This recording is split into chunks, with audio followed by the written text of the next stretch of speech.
Addiction thinks in circles, whereas invention thinks in spirals. Yes. Yes, And yes, I yes. love it. And spiral is not one dot, it's actually one seed becoming bigger and bigger and bigger Mhm. and bigger and bigger and bigger. So I'm grateful for that. And then two, just the pain just reminding me like this body is so amazing. Where else can you go Hmm. other than inside? And Hmm. when you're so almost like forced to face yourself, you find lots of love.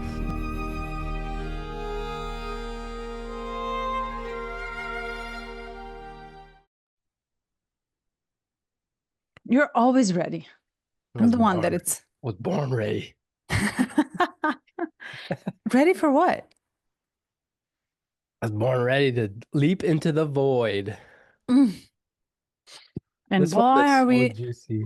I know, I was just about to say, boy, are we in for something, something. I was so excited about this one. Yeah, what's your is this in your profile at all? No, Bummer. is it yours? No. Bummer. But I know a person who has three of them in one profile. Three. Three. Yeah. EQ, IQ, life work. What the? Yeah. What are they like? Um, isolated, Wow. but very, very attuned. They don't listen to anybody, Yeah. CD.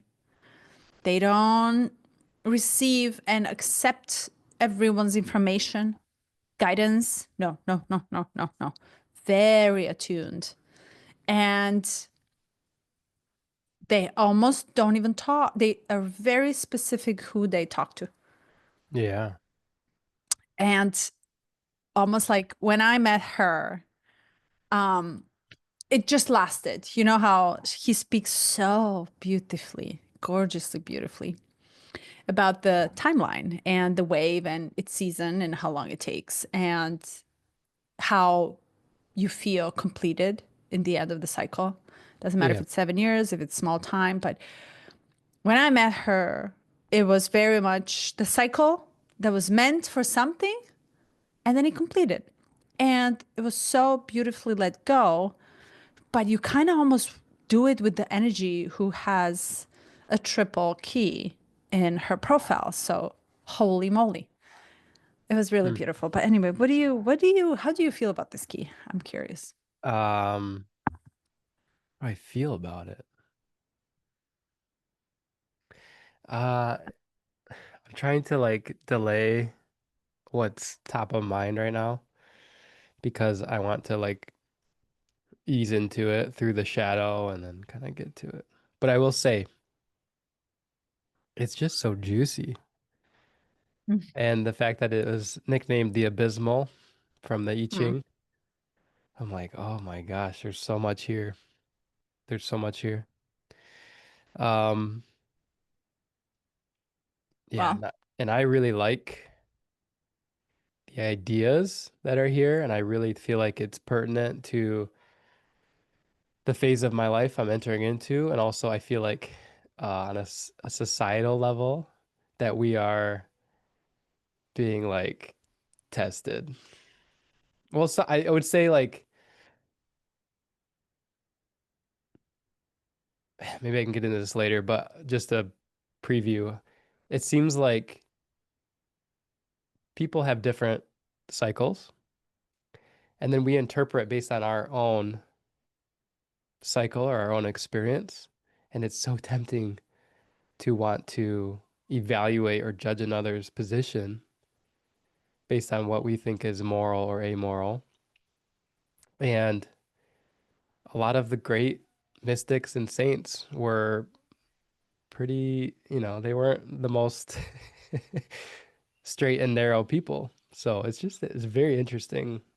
Gene Key, and to pair it with 30, because it's the programming partner, The shadow of desire, lightness and rapture, celestial fire. I'm like, this is a juicy couple of weeks we're getting into. So I'm excited. I feel like you're gonna have a lot to say. I feel like we'll have some opinions.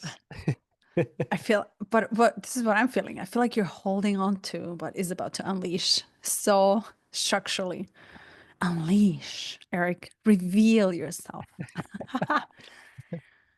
So tell me more about that because I want to kind of touch base on what do you, when you read it, what did you feel? Did you feel surprised? Did you feel seen? Hmm.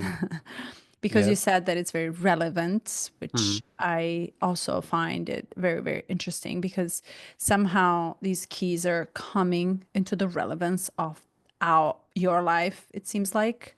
So can you kind of tap into it? How is this relevant? We're not going to ask why this key right now and not a year and a half ago. But we're just gonna take it because it's a gift given, and there's a big message. There's many many messages behind this jinky, and which is why both of us are so excited to kick in. But tell me, how is this relevant to your life right now? Hmm. Um, Personally speaking, like going through the whole personal branding um journey, stepping out, putting myself out there, the challenge of like the half-heartedness, because there's like these moments of like, oh, that video didn't do that well, or this post or this week is going kind of shit. Like no one's really responding, or I'm not enjoying what I'm reading and engaging in. And we always go through these, highs and lows. The temptation when it's in a low is to be like, yeah, let me just let me pull some of my energy back because yeah, it's not really working, or I'm not really ready. Maybe the future when I have this or that, or when I have developed my own sense of or my own skills, then I can like fully get into it. And what it's asking in this jinky is like you're you're always going to create a story about why you can't, but you're always being asked in everything that you do. And this is like awareness amplified. Like it's one thing to have awareness and be contemplative and be at peace and be present in our lives, but then to kind of have that energy that comes in through our eyes, ears, through our senses, and then put it into something and put it into something with abandon, like leaping into the void. I'm like, oh, Mm, okay, like there's parts of me that want to bow out when it gets tough to it's a protection mechanism, right? It's the protector. And this is just kind of like a recalling to the fire, to that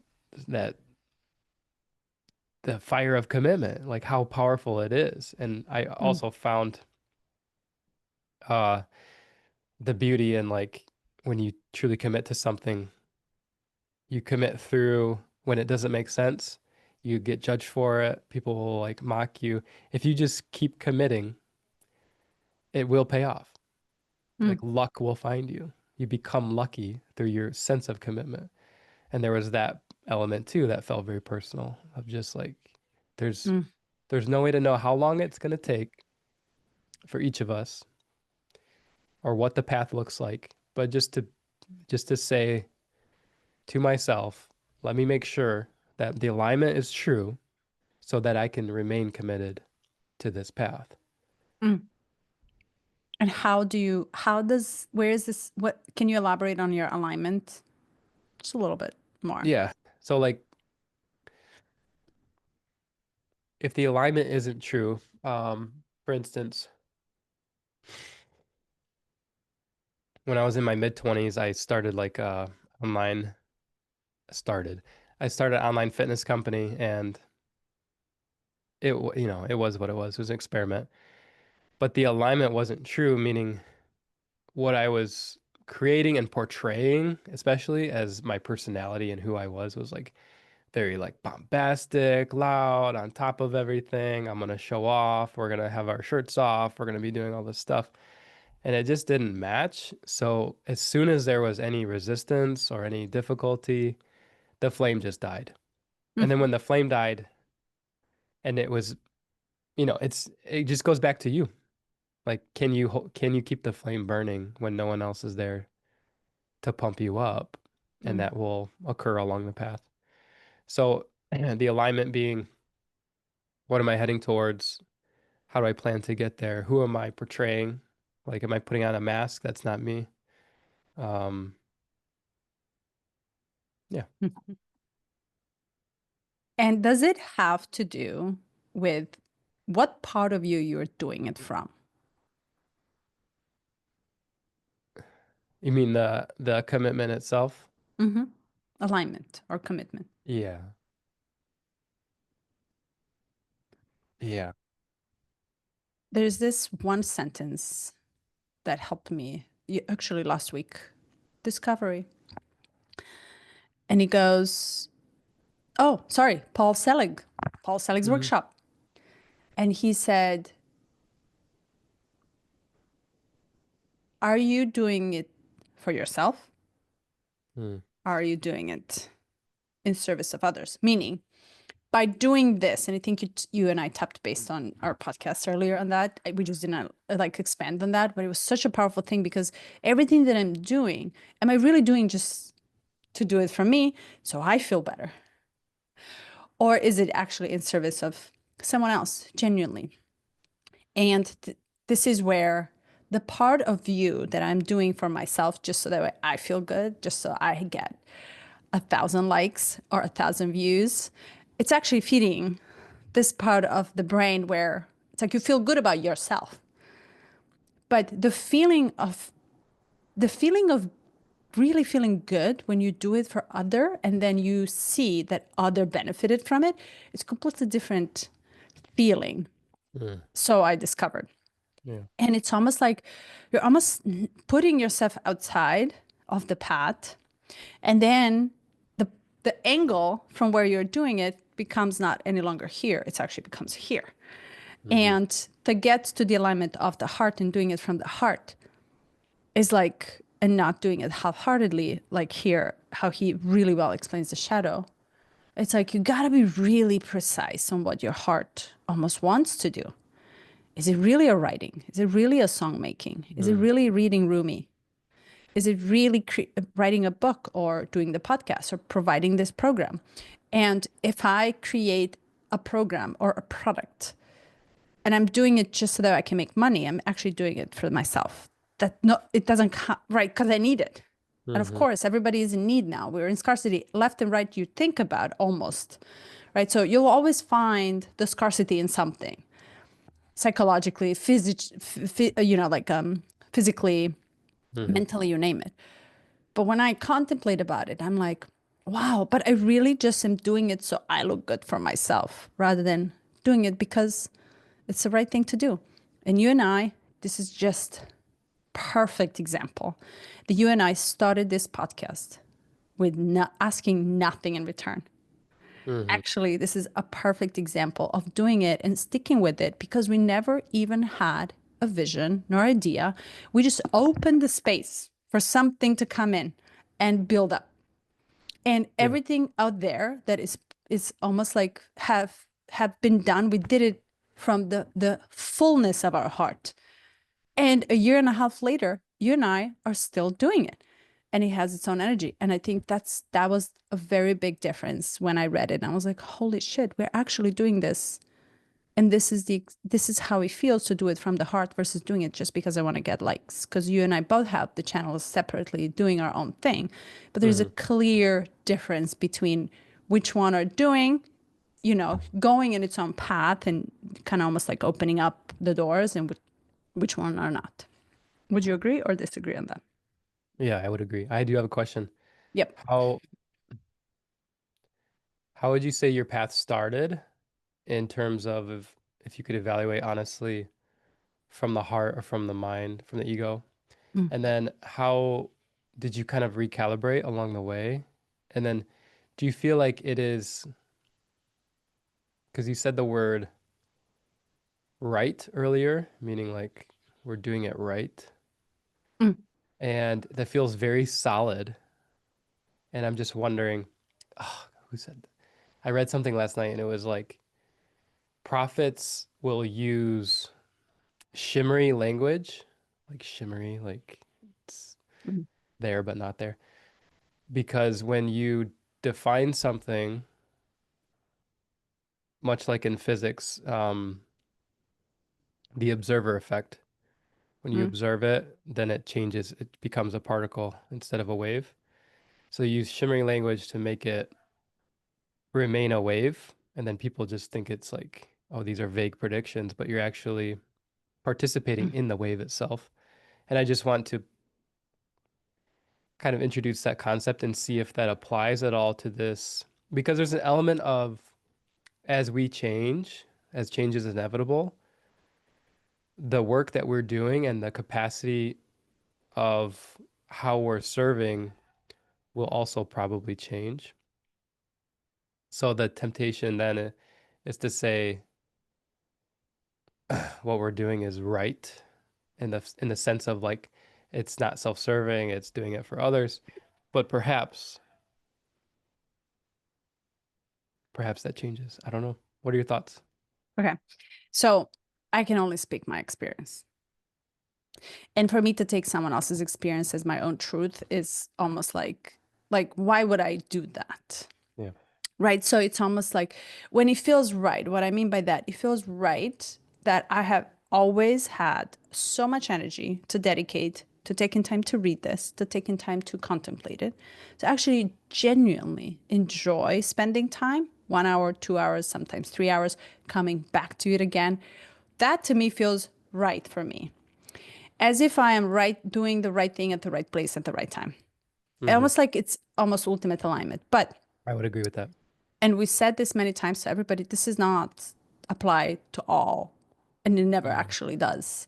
No, this is not truth for everybody, anybody else other than our own perspective, and which opens up the healthy dialogue, and it opens up the quality of intimate conversations and exchange where you and I are both able to actually open up ourselves a little bit more and crack ourselves a little bit open to deep dive a little bit further each time in each round. To me, the right for me is not the right for others, right? So we always kind of limited Mm. ourselves to saying, hey, don't listen to us. For the matter of fact, don't even subscribe.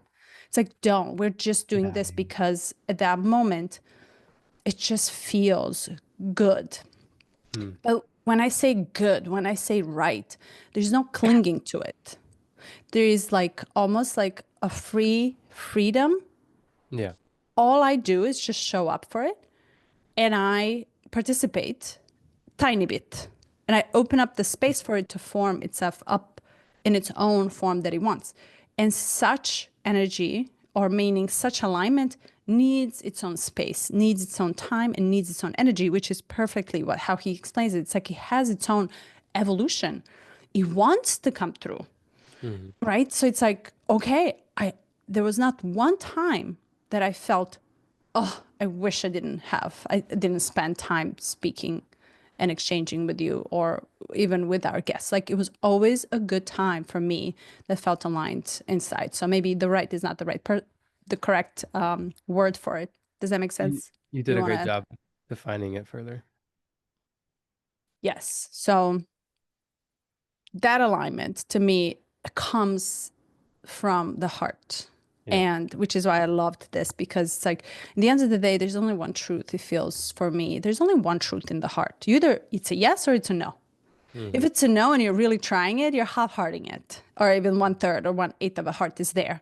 It's like, have you ever experienced this in your real life where you're at work where you know you're not, you're not there, or Oh yeah. you, right? So that's exactly it. But have you ever experienced where your heart, you were fully in Hmm. and you were like, oh my God, this feels so good? Did you have Yeah. experiences on both? Can you say? Yeah, absolutely. Yeah. I Elaborate. mean, I would say up until recently, I think half-heartedness is kind of the motto of my life. And then recently I'm learning like what does commitment look like? I would say outside of my marriage with Carly, which has been, her and I and the things we've gone through has been a really great foundational platform to like solidify these lessons in the most painful fucking way. But like I'm so appreciative, right? Those primary relationships are everything. And uh yeah, and as I learn and attune to what devotion feels like or what commitment feels like and how I can pour myself into something when time flies by, it comes from my heart. I'm not thinking about what I'm saying. I don't have like social pressure coming in. That to me is just like feedback. It's like telling me this is do more of this if you can, do more of this if you can. And even in the nuances of like how I'm operating my business, I'm always checking analytics. It's like one of my favorite things to do, and I'm not shy about saying that. But if I'm being true to like where I can commit and be and leap into the void, I would have someone handle that for me and then just give me like a weekly recap or check-in or just to keep the pulse on it so I don't have to or I don't have it top of mind or it's not a concern. And I don't even know why it's a concern right now. It's just kind of fun. But um But is it part of your heart when you check analytics? uh Just that you like well, it? I felt when you first started and you're like it's something you're not doing for yourself. I'm like, well, I'm like, what other reason do I have to Oh, when I wish push for you on your people to 55? subscribe? When I Yeah. pushed a lot on your 55? Show yourself. Are you, do you mean that? Mm. Is that what you're saying? Um, no, when we opened today, I think you said when you're working from the mentioning Paul like when you're working from the heart, it doesn't have selfish desire attached to it. And I'm like, well, there's definitely like when I'm checking analytics, I'm definitely wanting to grow. I'm definitely wanting to succeed. I'm definitely wanting to earn money with my business. I'm definitely wanting to get recognition for my work. And that might be worth exploring now or maybe in a different one. But I think there's a healthy level to that. There's like a healthy sense of self-improvement and being impactful in the world. Um, because again, if I, it's like there's a part of me that's like, yeah, you shouldn't care about anything metrics wise. Don't worry about it. Just be free and create. But then it kind of gives the scapegoat to half-ass my work or half-ass the writing. Mm, And so there's an element of like, how does the pressure, the desire to want to perform and to improve help me improve my work? And there's definitely that aspect as well. But I think, to kind of wrap up our rant here, I think there's a quality to the energy that you carry. And so the activities themselves could look selfish, or you could even speak like in a selfish way, like, of course I want to be successful. I'm gonna claim that right now. But in my heart, I I do hope to serve. That would be the intention. If I were to just receive, 1 million subscribers tomorrow because of some fluke in the algorithm, it would feel kind of dirty. I'd be like, ooh, like mm, I don't think I earned that. Or then how can I earn that? How can I give back? How can I mm, really change people's lives with this work? mm. Can I add to that? Yes. Paul Selig, another sentence.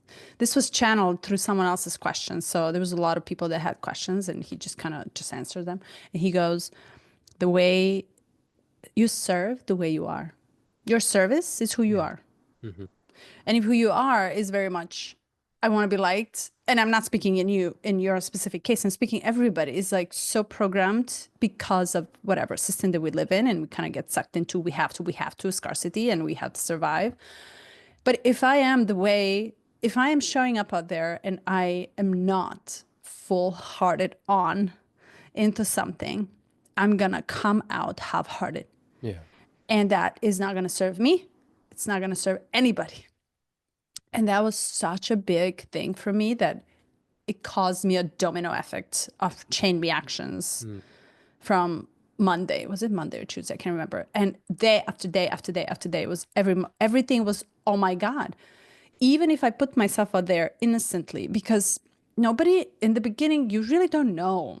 Yeah. Like, you ask the question, do you change? Do you shape it? Of course you do. Like, everything has its own way of shaping it. So I adapt, change, modify many things many times because honestly, I'm not clear.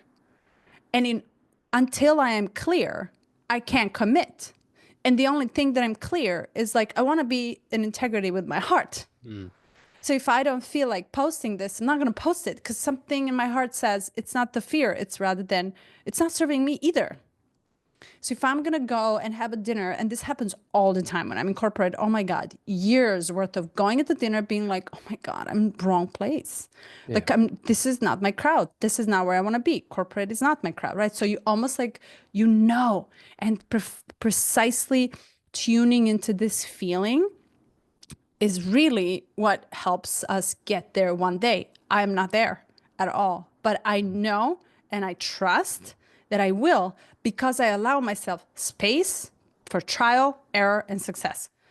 Yeah. And every trial, every error doesn't feel like mistake when it comes from the heart. And the difference between coming out from here versus coming out from here, what I noticed in me is very much inspirative, inspiring, or almost like expansion and contraction. Almost like if I'm to post this, let's say, let's speak on the online tool, right? So if I'm to post this, do I really want it because I'm so cool? Yeah. And Right. that moment, it's the moment is like, oh my God, I'm so cool. I want to post it. This is the moment I don't post. Yeah. And if I look at it and I close my eyes and I don't look cool, because I don't look cool half of my time on there, but the message is different and it comes from the heart. And I feel the vibration in my heart that's aligned to me. And I'm going to post it because it's now not anymore mine. It is in service of someone else. And if it's that person, it's in London. She's in London and she needs to hear it. One person is worth it. So it's almost like like, this is beautiful. And Mm. I don't get to do it all the time because you almost like you need to tune in. A lot of times it's Yeah. like this morning I talked about this and I said, I feel that I have capacity to hold minimum 10 different subjects at the same time. 10 different. And when I look at my floor, all my books that I'm studying are on my floor. They're not connected whatsoever. They're so disconnected and Mm. they all make sense to me. And when I do it and when I tune into it, I was like, oh my God, I wish I had 10 brains at the same time. I want to know about psychology. I want to know the mysticism. I just got this art book that I want to touch. This is where I'm like, oh my God, pacing up and down because I feel this energy is moving me. And yesterday I was in such a high that I didn't know what to do with it. I placed everything on the paper and I taped my entire wall with it. And then I felt completed and I was like, whoo, that was such a ride. I loved the process because I allowed it and I gave it the space. And I felt so good because my heart was filled with joys, with just like expression. So to me, it never ended up seeing the world, but it's mine. And now I get to practice how this feels like, so much so that when I'm ready, it's going to show up in the world too. Mm-hmm. Yeah. Yeah.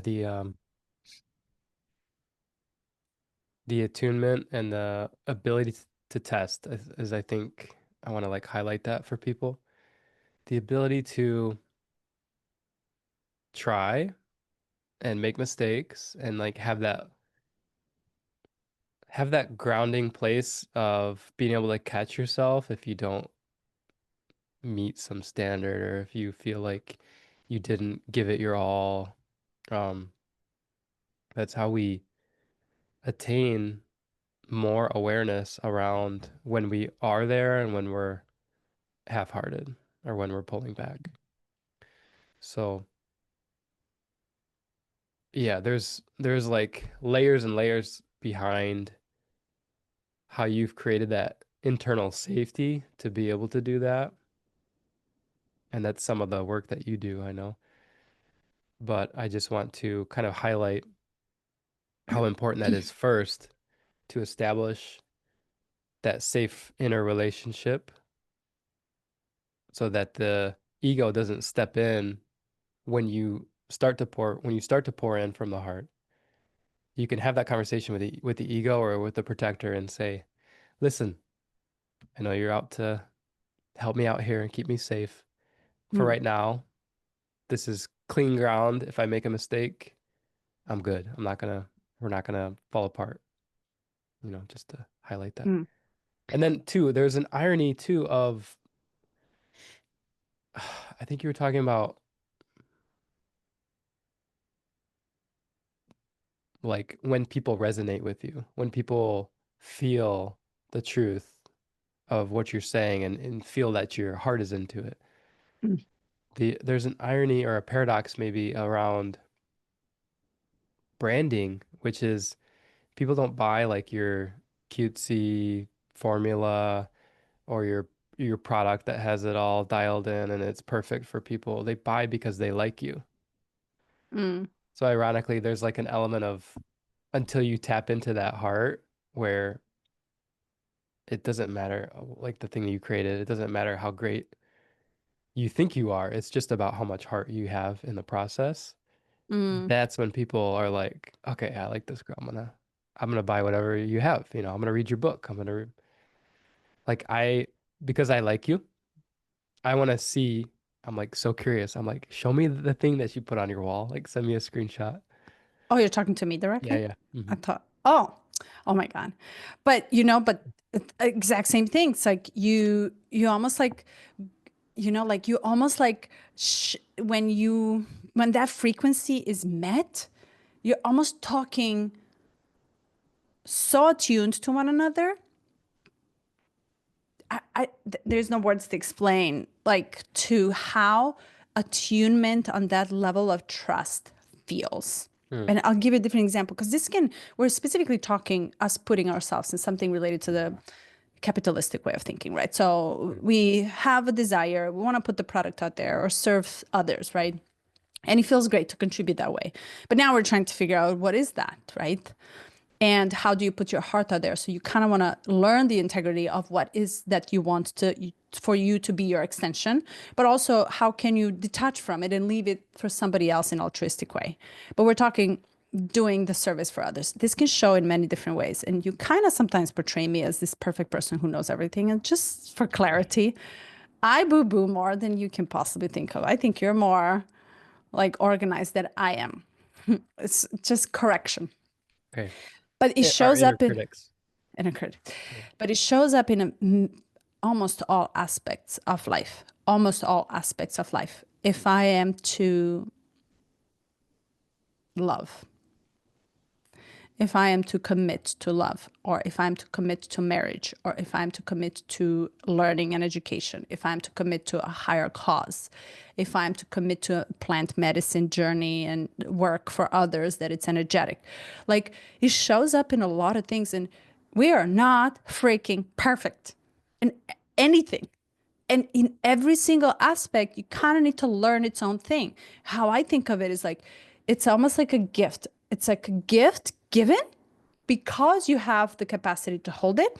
And it's gift given to you and to other person to merge it together and to experience it. And as long as you hold it, as long as you find yourself in it, it's going to be alive. The same way, like love, love is not there, when it's dead, you know exactly how that feels. But you also know when love is alive. When fire for a project is dead, you know exactly how that feels. And when it's alive, you know exactly that. So it's very much like, am I alive? Am I feeling alive?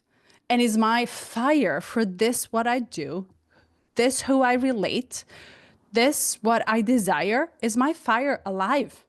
And Mm, until it's alive, how I see this gift, until it's alive, all I have to do is let it be and give it space and allow time without any control. And if you're about to spin my life upside down, very scary, but allow it to reshuffle you, because every time it reshuffles you, if you allow it, if I'm allowing it, it actually expands me even more.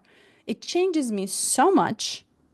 Something happens But if it's alive and I feel attuned to it, it has almost like it has even no space to think. Mm. Very scary to enter into the unknown. But this happens to everybody. Everybody gets a chance over and over and over again. What we don't know how to do, and this is where I think it's really knowing is not everything. It's knowing and then applying it in practice, but also figuring out how to do that. And in a way, you kind of have to fail so many times until you spin in circles. How he says, when your half-heartedness is there and you're like really freaked out, but allowing something to come and shuffle you upside down. Like, you almost have the resistances. You have to have protectors, but you also have to kind of meet them eventually and Yeah. allow one after another to come in and loosen up a little bit and give it a try. Give it a try and see how this works. But what's beautiful about this is like every half-heartedness comes and pulls you down into the shadow, how he explains it, and it brings you back to cycling again and again and Mm. again and again. So to me, this was, oh my God. So of course I'm going to attract the same people. Of course my relationships are going to be the same. Of course my 10th business is going to fail again. Why? Yeah.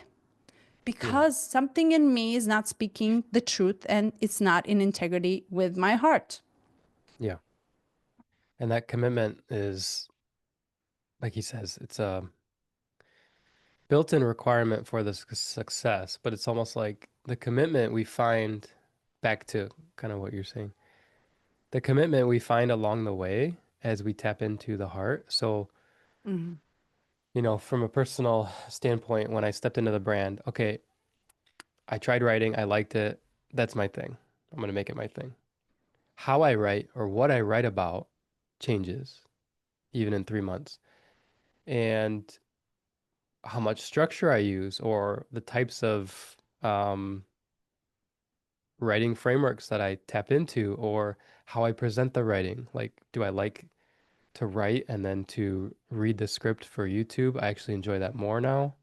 So it's like I'm almost tapping into where does my heart lean into, and then can I get more of that? Because the more I can sense full-heartedness in the process, the more committed I'm going to be to it, the more luck I then engender, the more success I will inevitably face at some point.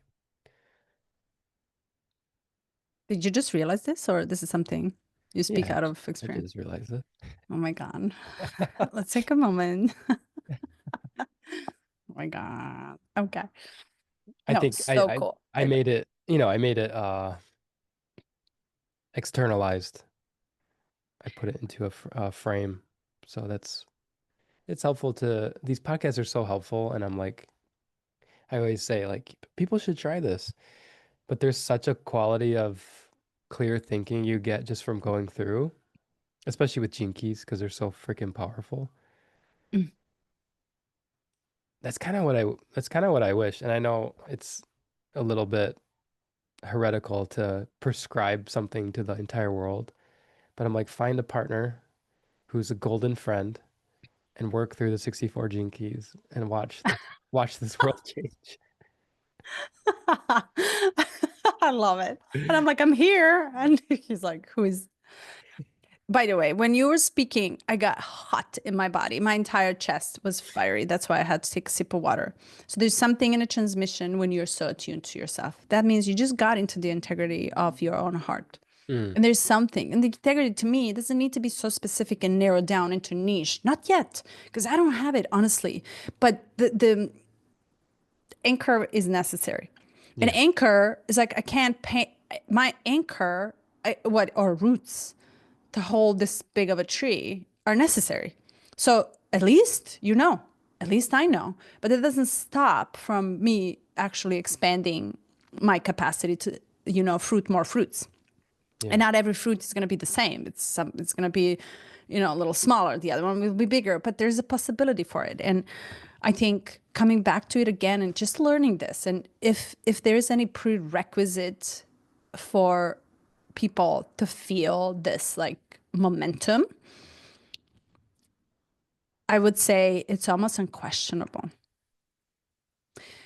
right? How you found the writing Mm, and you're like, oh my God, I love this. It's almost unquestionable. It doesn't really Yeah. ask a lot of questions, just dives you right in, nosedive. Would you say it?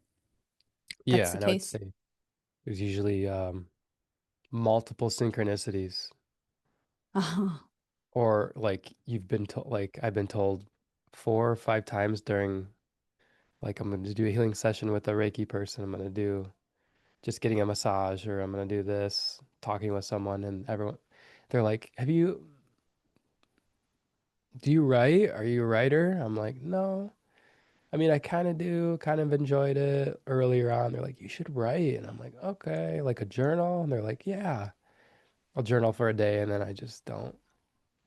And then for some reason, when this came up, it was like, I'm gonna write and I'm gonna write. You know what it was is I wrote with the help of AI, I wrote with like, I'm gonna share everything. Like I'm tired of half-hearting this process. I'm gonna like share it all and see what comes out.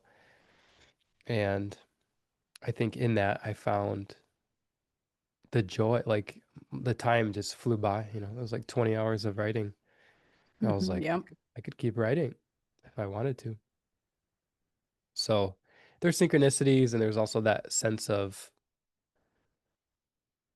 where did you go? Lisa.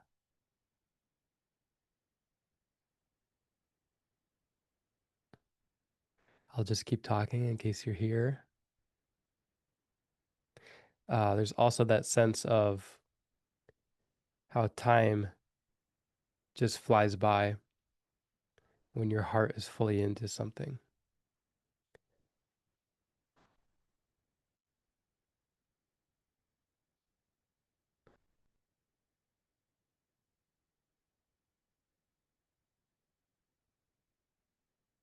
It says it's recording.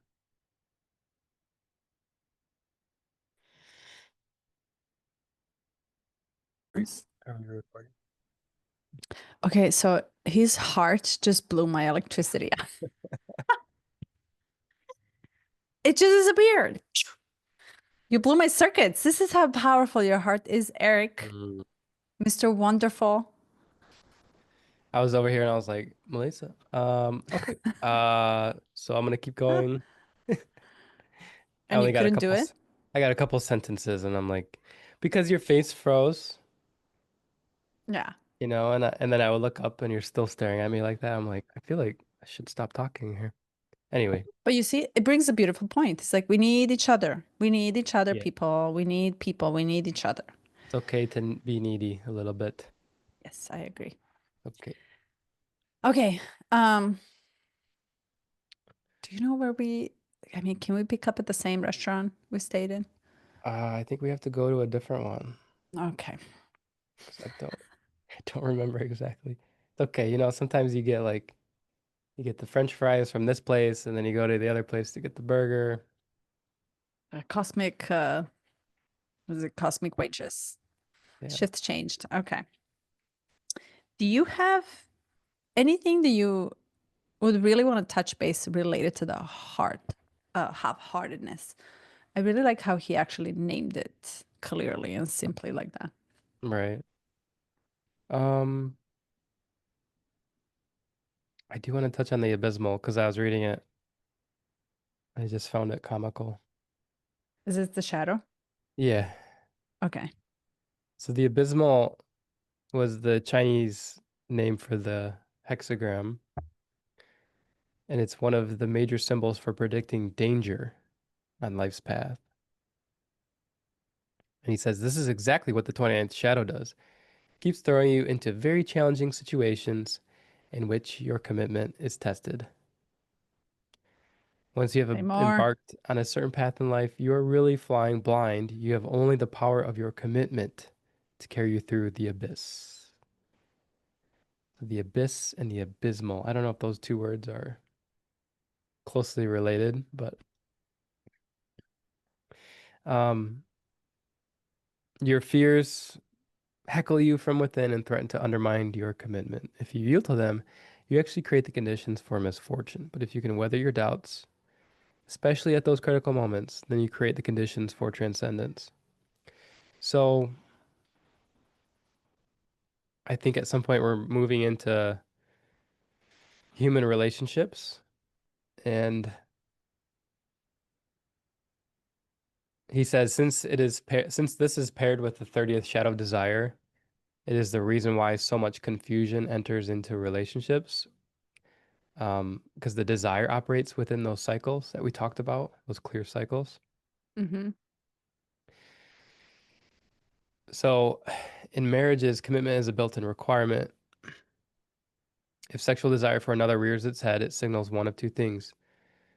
Either the cycle is coming to an end or an opportunity to strengthen through honest, cooperative grappling with the cycle and whatever that entails. Instead of participating in the fear, you're leaping yourself back into the abyss and saying, let's come up with something. Let's figure this out. Let's cooperate. Let's help each other. And um, recently, I think, I did the podcast with you on your channel where you interviewed me about my life story. And it kind of, you said, we're going to talk about your life story. And I was like, okay, whatever. I'll talk about my life story. And then we went deep. We went really deep. And I kind of found myself after being like, that was like really, really deep at a couple of points. And of course, when I do a podcast with you, we go deep.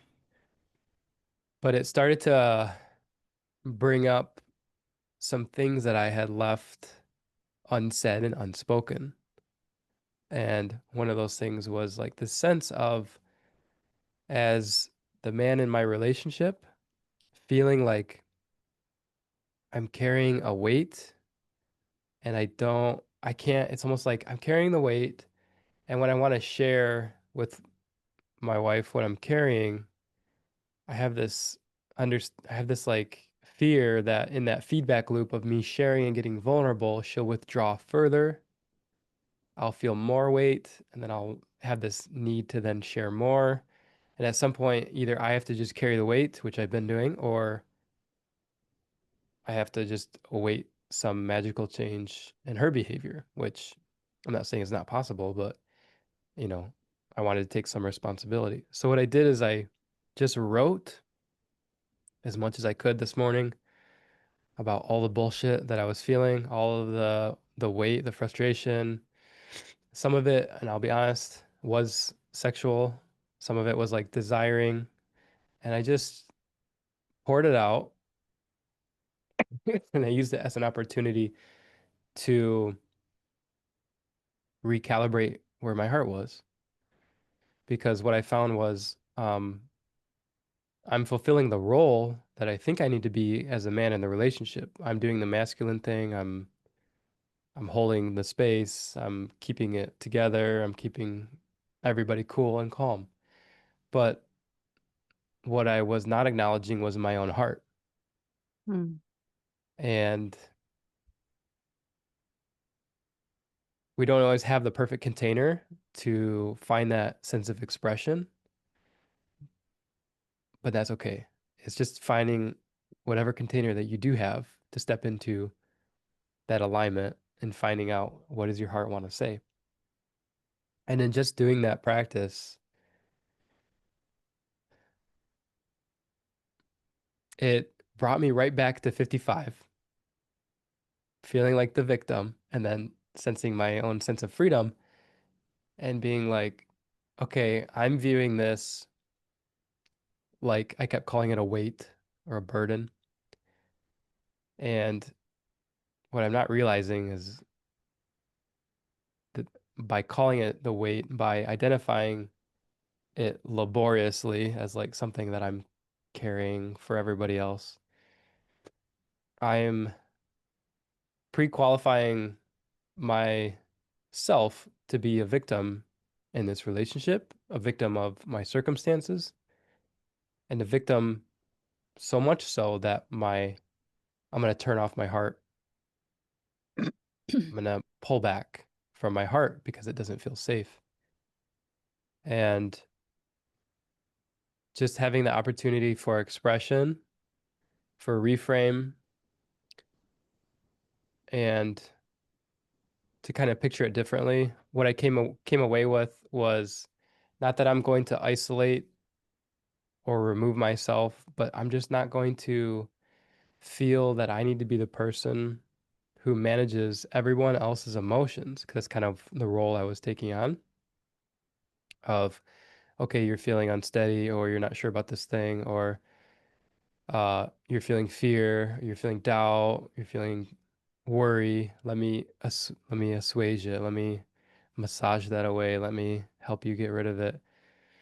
And instead, just honoring that when I'm constantly doing that, I can't I can't tune into my heart because I'm Mm. having to shut something off in order to step into that. And if that means then that I can't be the man that I think I'm supposed to be, um, it's okay. I'd rather have full heart. Mm. Whoa. And how does the full heart day to day feel and look like? Um, it's a good question because I kind of I came away with it like, okay, now practically speaking, what is this? How much do I change? Or like, and what I found was not much has to change if I just honor this space first and kind of reprioritize it in the hierarchy instead of putting that space last beyond everything. I'm going to make sure that it's protected, whatever that means. And so it doesn't mean withdrawing completely. It doesn't mean denying completely. It just means if it's not resonant, if it's not aligned with the external environment, you have space to pull back. You have space to do what you need. And when it does align and when it does resonate, you then have the capacity to fully show what it feels like to be loved from a full heart. Mm. And this all happened today. Like I wrote this morning and then I got to experience today. And there was a clear shift for me.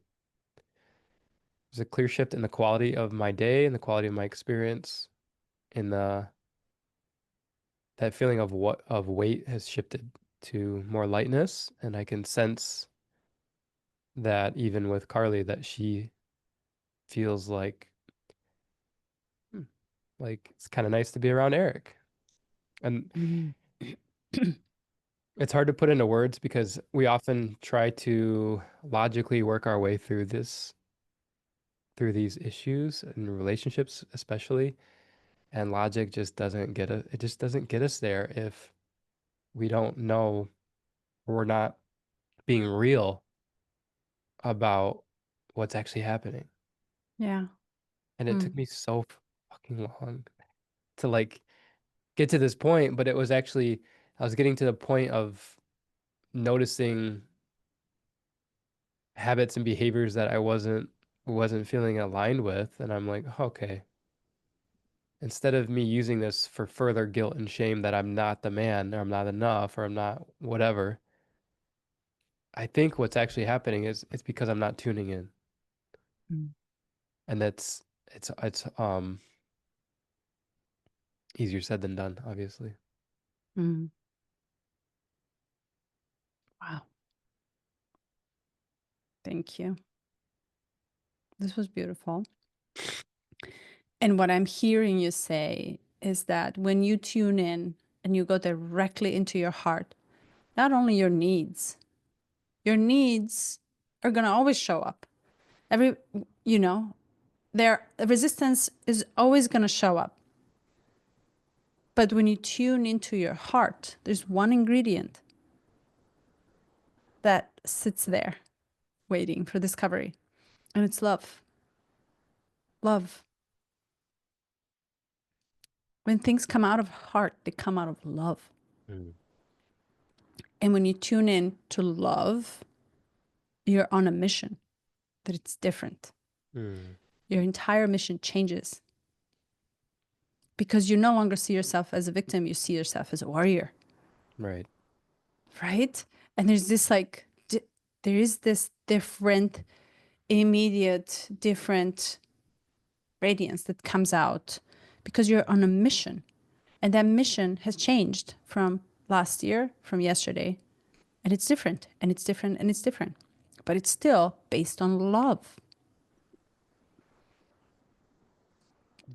based on love for you and your parts that are in resistance, based on love for Carly, because you two have a purpose together and a mission, based on love for your children, based on love for self, for your needs, again, for your expressions.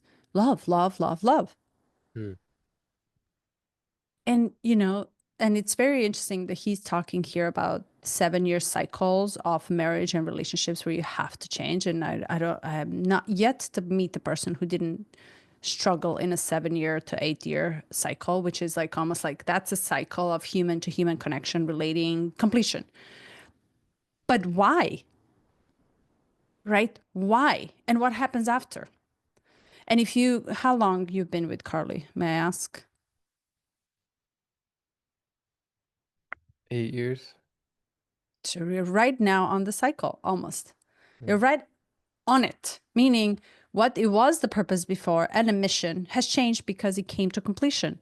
We Mm. evolved for 7 years. We allowed it the space. We birthed 3 children together. Now what? There's another wave that is coming, and you and I have to sit and kind of figure out a new mission and figure out a new wave. I'm not surprised you're asking about 55 because that's your life work. You have Mm. to figure out a different way, and it's calling and it's calling and it's calling. So, question, would you rather figure out how your way, new way of relating in love and connection with Carly, excuse me, half-heartedly or wholeheartedly? Wholeheartedly. Yeah. So, and how do you do that?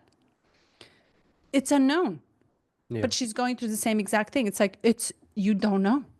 And that coming back to heart, coming back to the base of what is the heart actually? What is the heart filled with?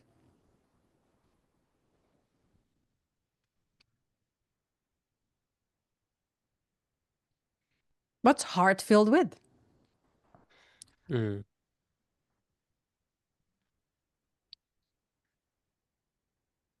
It's not obligations and responsibilities and paying bills. And, you know, it's not. It is to raise the children. But what is raising children if not love? Yeah. Heart is filled with love. Love for your extension, for love to invite someone else to come into your self expression. Like love for something that has no meaning to you unless you do it with someone else. Okay. Mm. Love for a new level, a new layer that you are ready to take on. Love for extension that is actually expanded and it's about to expand in the next 7 years of evolution together. Mm. And what you're doing, I talked about this with my mom, so it's fresh in my mind. But I'm like, we have this innate desire to extend ourselves and leave the mark behind it. And it's all literally, it's not because you hate everybody and the world and everyone. It's literally purely based on the love. There's a deep down in us, the part of us that loves each other, the part of us that loves humans and humanity and the earth. And your extension is to gift it as, you know, the second part of you that you want to give away. You know, like you want to do good. And that good comes from the heart, and the heart is full of love for it. You can't Mm. help it. And when Love Container, after 7 years of relating, and you know, I thought, like, oh my God, of course this is gonna end. We knew this in the beginning. You and I just went reverse backwards to speaking about us just discussing and like kind of being like almost like such a soul friends, but we're contributing actively into something that it will end. Yeah. And when it ends, it's completed for both of us. And the question is there another inspiration for another wave to come in for us, but we have to change, and we have to change with it, the mission, the purpose, and everything else. It comes with it because you changed. And because whatever that has happened in the last 7 years or whatever cycle, sometimes it's a shorter cycle, it is completed. And we have to evolve to more complexity. We can't go backwards. So Mm. beautiful, beautiful share. And I think it's like, because I've kind of, I've kind of know about a little bit about what you felt free to share, but also, like to have this key right now and for us to Yeah. go over the key, it's like you're almost, I don't know, it's just a maybe different perspective to come back to love. Damn it. Yeah. To always, always Yeah. come back to love. It's interesting. Do you know Matthias De Stefano? He, in something I call, I think it was a short video on YouTube, he said the heart is actually, we often equate it one to one to like the lovey-dovey feelings. He said the heart is much more about timing, which aligns really well with this, with the gene key and what it's saying with like the cycles, the commitment being like you're just committing to it through time. And the heart, if you think about it, it's very consistently beating our entire lives and how amazing a Hmm. timekeeper it is. So Beautiful. just to throw that in So there to add quality and add flavor to it. totally. And that timing, though time doesn't exist, but still, there is some sort of concept of it that when it's gifted to you, you don't freak out and don't do it, like just because. And that's the part that's like, oh my God, why would you say no? We only say no because we don't know what's next. Hmm. Oftentimes we're freaked out because it can hit you out of left field too, which is kind of like the ride. Can I add another one too? Do you want to ride a wave or you want to ride the ocean? Are you part of the wave or are you part of the ocean?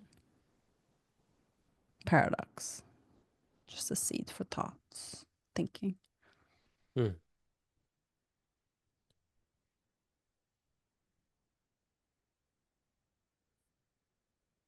Yeah. In the ocean, many more waves. Are you asking like in terms of preference? No, I'm just putting it out there Oh, okay. because I think it's like, yeah, no need to elaborate on it that much. Did you want to go over repressive and reactive? Your Um, favorite part. yeah, it This used is to where you be. shine. It used to be. Let Oh, me you shine real don't have quick. to do it. Overcommitting, unreliable. Yeah, I didn't really relate to this too much. Me neither. Yeah, so I was like, okay. If you do, you do. If you don't, you don't. Okay, fair. Moving on. The gift, commitment. What does that mean to you? Mm. Well, I'm learning it. I'm learning it. I feel, like I said, my primary relationship being a great teacher, because looking back, how, who I was when I was 27, 26, and then committing to Carly as quickly as I did and feeling that sense of commitment. I didn't know what I was doing, you know, and it was a leap into that sense of unknown and a leap away from a sense of control.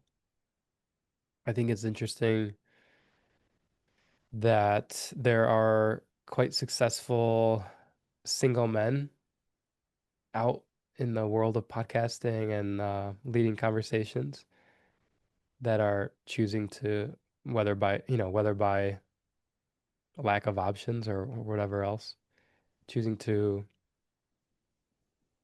remain single because there's just an element of like you don't ever know.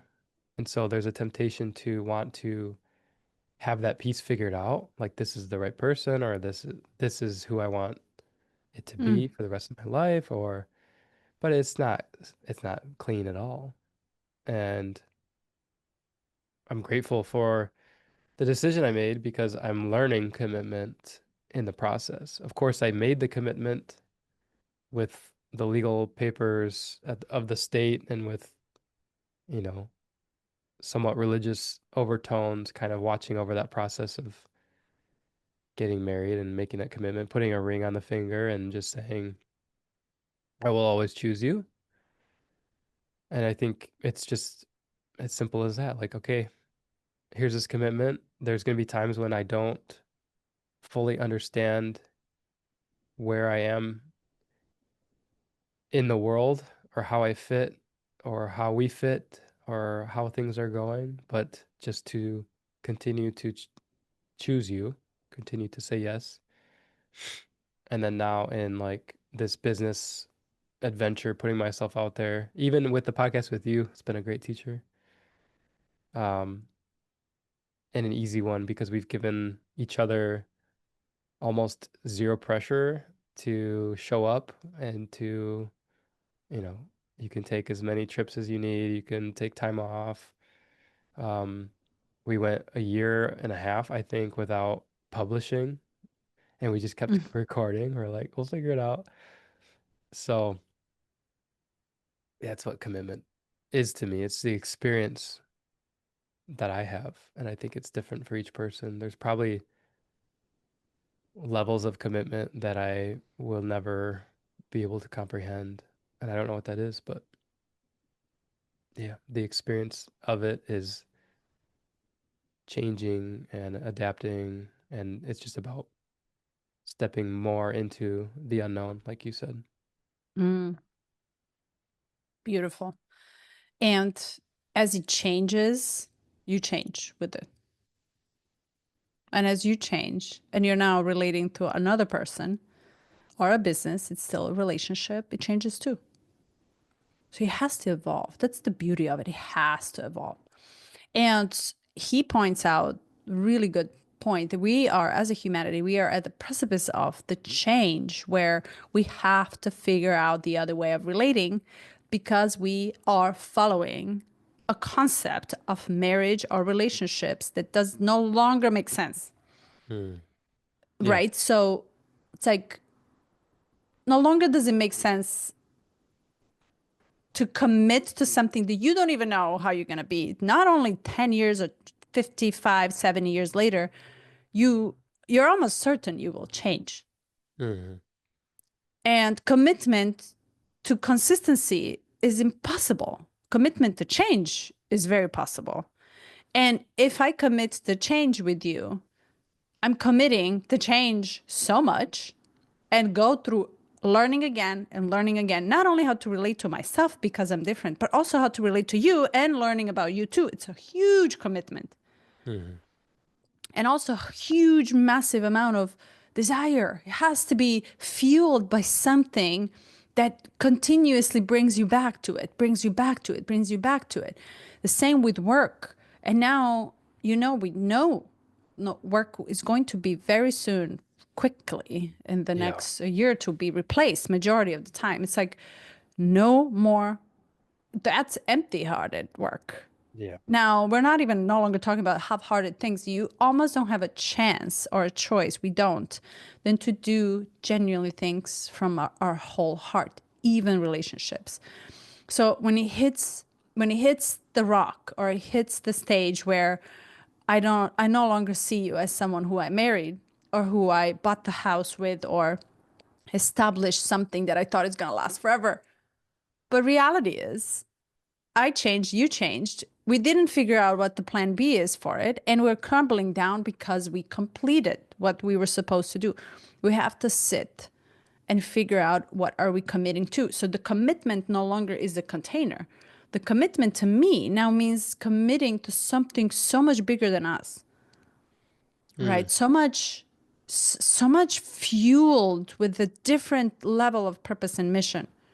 And for that, you better make sure you're committing with the right person if you Yeah. want to go and travel places and if you really want to expand fast and evolve.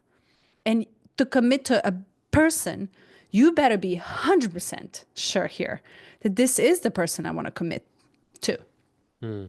to fly together, right? Or to hold hands through all the ups and downs in the next 7 years. And so cycles, I really like this because you know how we need a different type of love. We need not only soulmate or role mate, like you said, like we need to feel different type. We will have a lot more needs. We're going to evolve. Our needs are going to evolve. But like you like it or not, I'm going to have more and I better sit here to tell you, hey, and I'm going to go raw and transparent, full vulnerability on to say, but I really need this.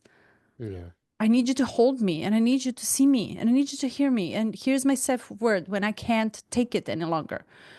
But babe, I need you. And this is what I need you for. And this is why. And then, of course, there is an exchange. And that's where you meet. You almost meet in a pure vulnerability of almost Mm. like impossibly to handle unless there's something new that comes out. And that's healing. That's so healing. So, this to me is such a powerful gift to do and commit to something in a full blown integrity out of your heart, fueled with love. Better be fueled with so much love Hmm. because that will back you up every time the fall. Because, that's why what is heart filled with? Yeah. I don't know. This is so beautiful. Yeah, it is. And he mentioned as well to live your entire life with that profound level of commitment in every decision, Yeah. whether you're having sex or doing the dishes. And that goes, I'm also reading this book called Flow right now by I forget what country he's from, Mihai Csikszentmihalyi, Mm. pretty famous book. But he talks about how people in, whether it's like a very exciting activity like rock climbing, how they establish this state of flow because all else fades into the background. They have to remain hyper focused on each place of their fingers and where their feet are and how they are on the side of the mountain. But even in the mundane, how they interviewed factory workers and how the entire focus was just trying to beat your best time with like Mm. your station, whatever you're at, and how we can create these moments of flow where in parts of flow is like the time just flies by versus when you're half-hearted in activity or you're at a job you hate or you're in school that you don't like, you're constantly looking at the clock and it seems like it's going slower than it ever was you ever thought was possible. Hmm. And I think it speaks to that change that we're coming up on. And there's one part of the change which you kind of alluded to was like the advent of AI and robotics and how that's going to change relationships and our work. There's also like there is a shifting around what does a relationship mean and how do we meet our needs and what is Yeah. like should 100%. we dive into that or Yeah. I mean, do you have to say something? Because I have a lot to say about it. Like, surprise. I'll let you go. Here's the good one. Through this gift, we can experience a new definition of this word commitment, which has less to do with social expectations and everything to do with saying yes to life. When I say yes to life, to me, I say yes to many, many layers of me that take space to be experienced. I no longer come as educated this person or a teacher or something that I just identify with as one. I come with multifacets. And if I come multi complex, and I'm about to get more complex because that's the evolution, you come with same exact complexity. And for me to meet you in every single aspect of your life, it's almost impossible unless I say yes to everything that comes in.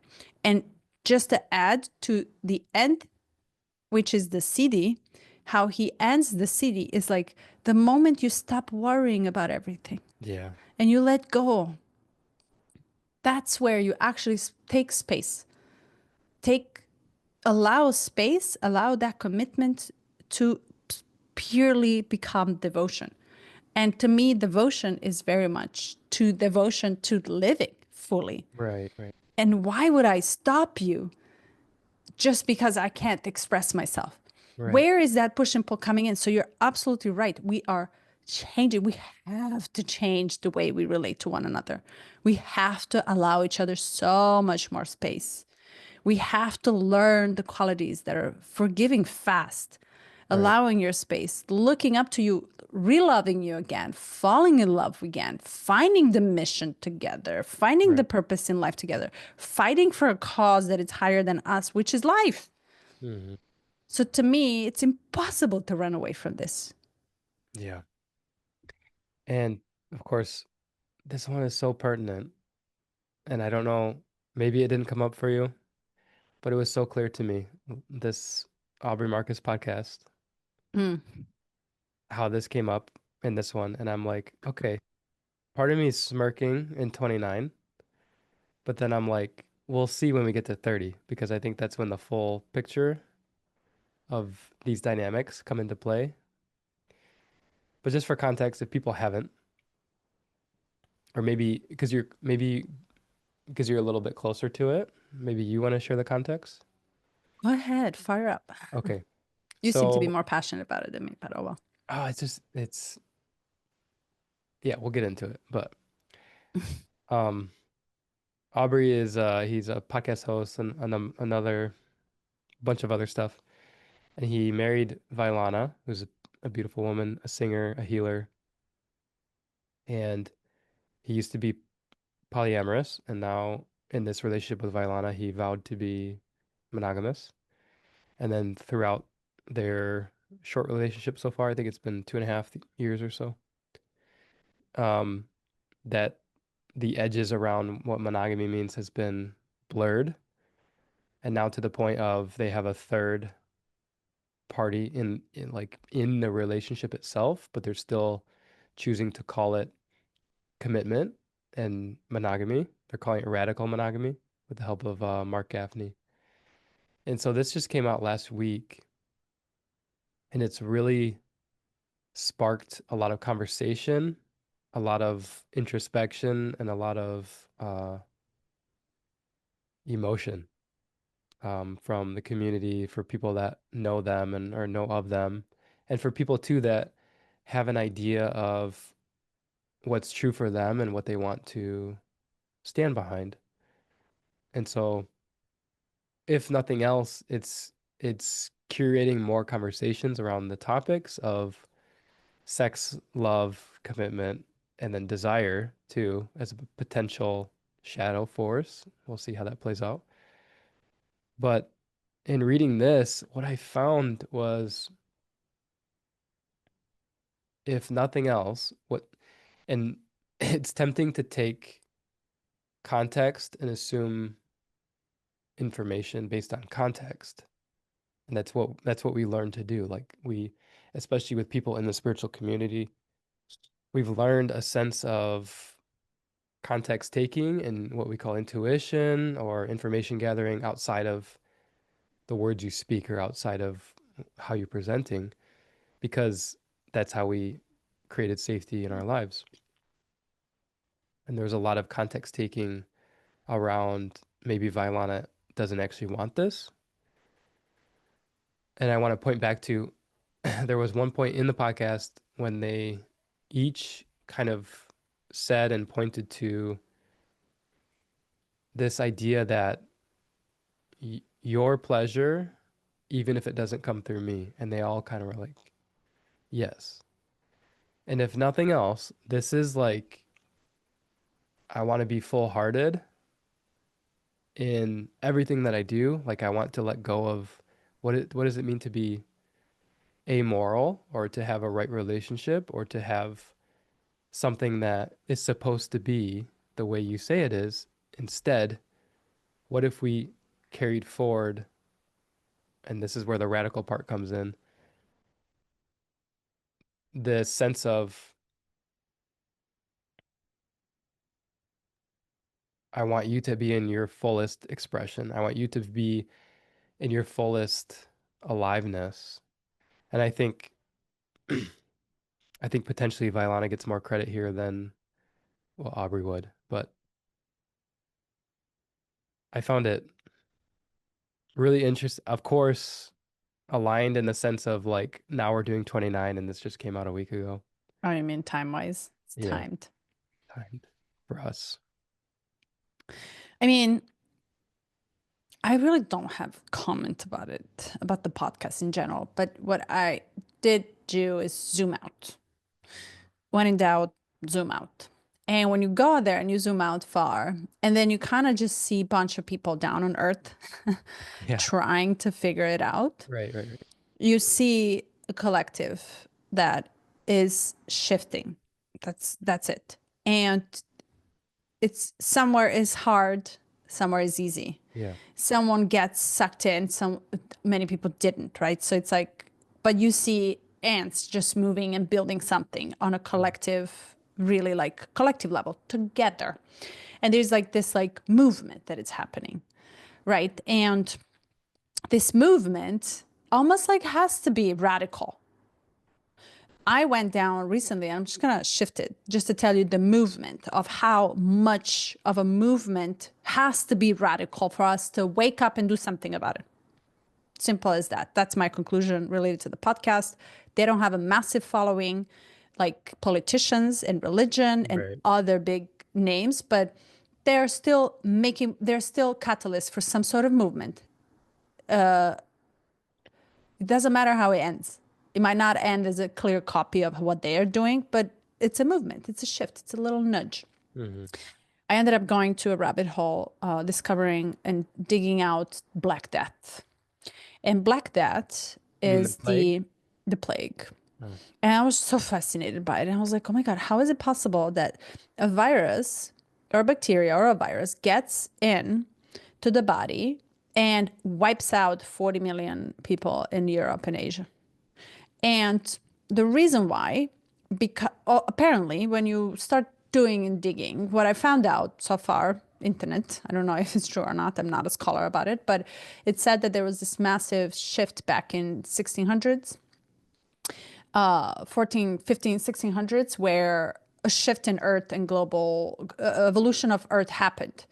And because the weather and the conditions of Earth changed and shifted, it's slowly started everything, of course, virus, right? It started like developing and evolving. And it moved from, it kind of almost like moved through wars because wars were raging at that time as well, everywhere in Asia, especially in Chinese area. And it moved through rats. And rats, of course, moved through horses, and horses were like almost like immigration of people moving and running away from wars that started spreading, and it ate massive amount of people. You're talking 40 million people. Why I did that? Because it almost shifted the conscious of collective so much, the Renaissance was born. mm-hmm. And the plague stopped with the borders of the continent. It stopped with water.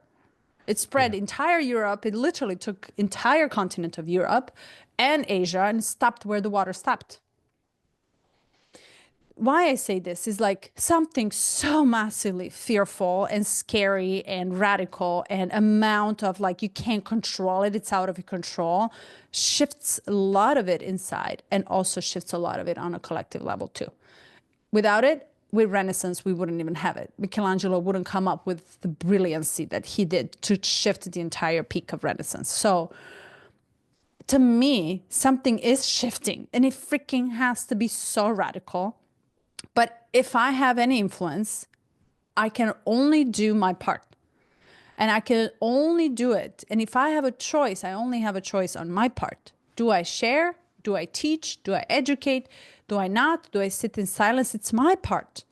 And if I choose to do it, I need to figure out how am I sitting with myself in honesty, integrity, moral, ethical, you name it.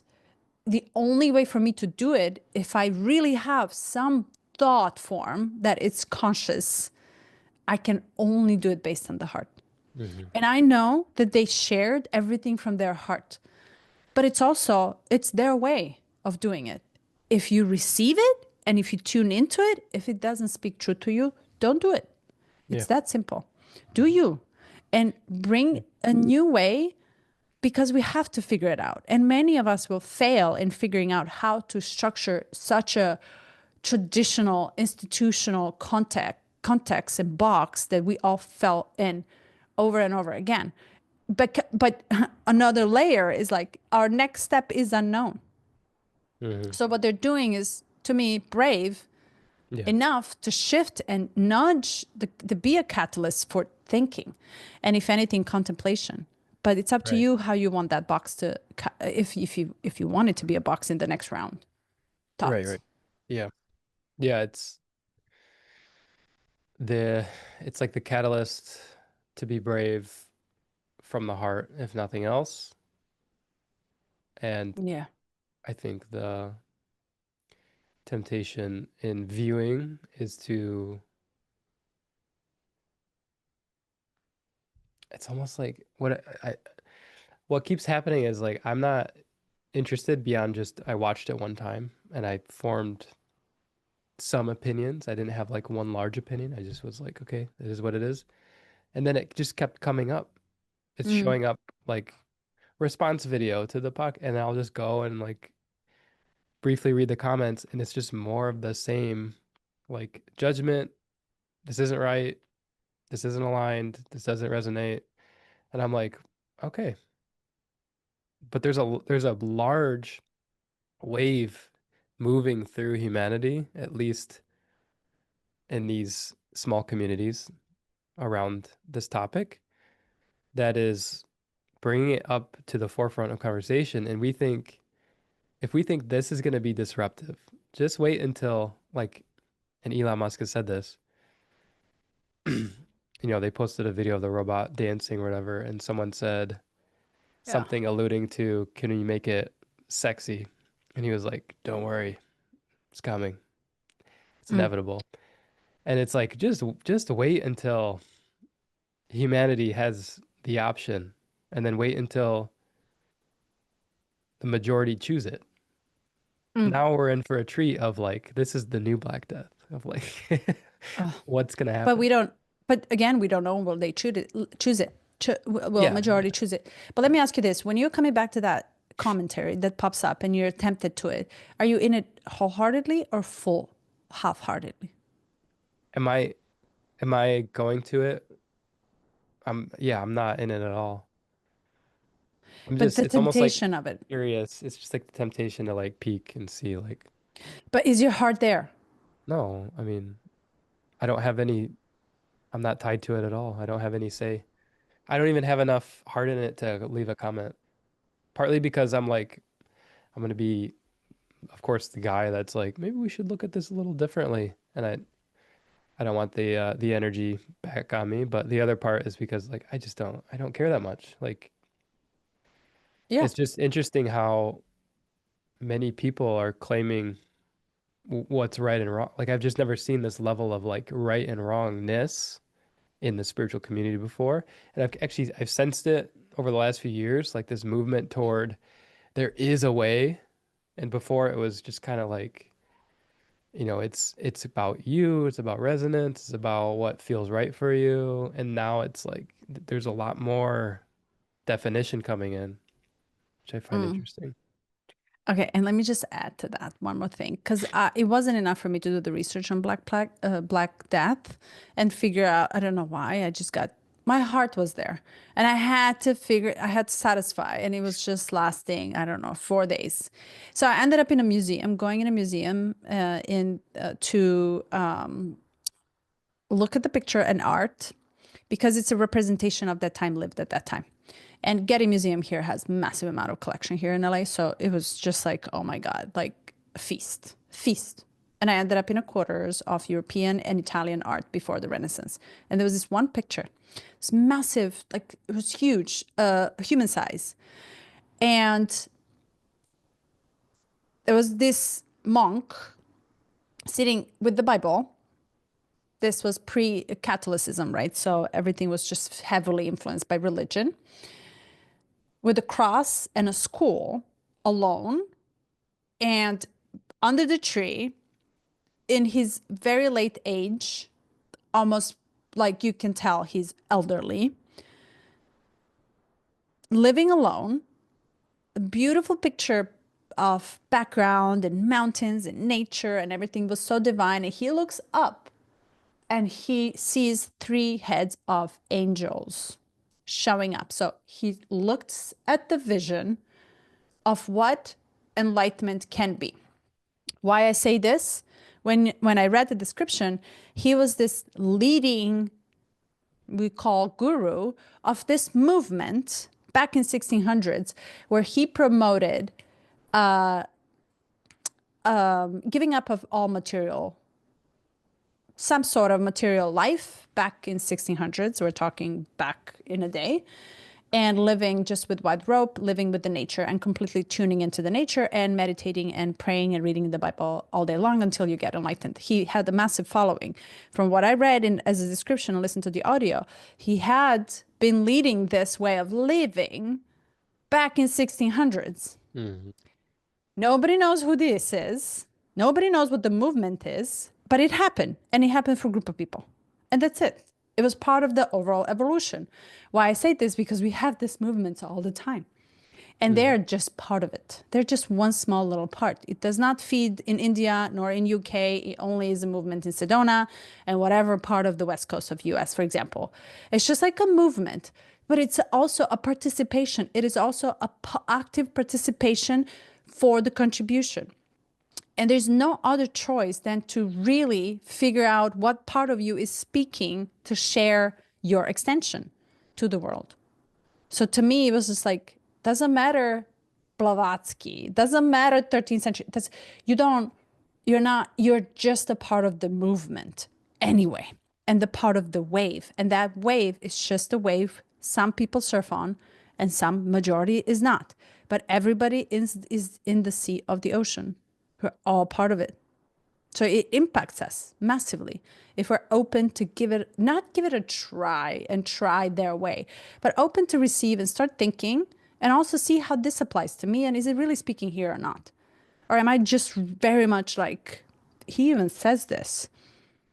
Was he saying here in CD where people are just getting a fake, like almost like a fake victimization of, I really am worried about you? And, Oh. like, Hmm. was it here? I'm gonna read while you read. It's like, I know better. I went through the same experience. And, by the way, I feel you're such a victim. It's like, of course, it's your projection.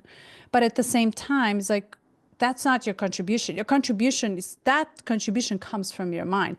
What is your heart telling you, really?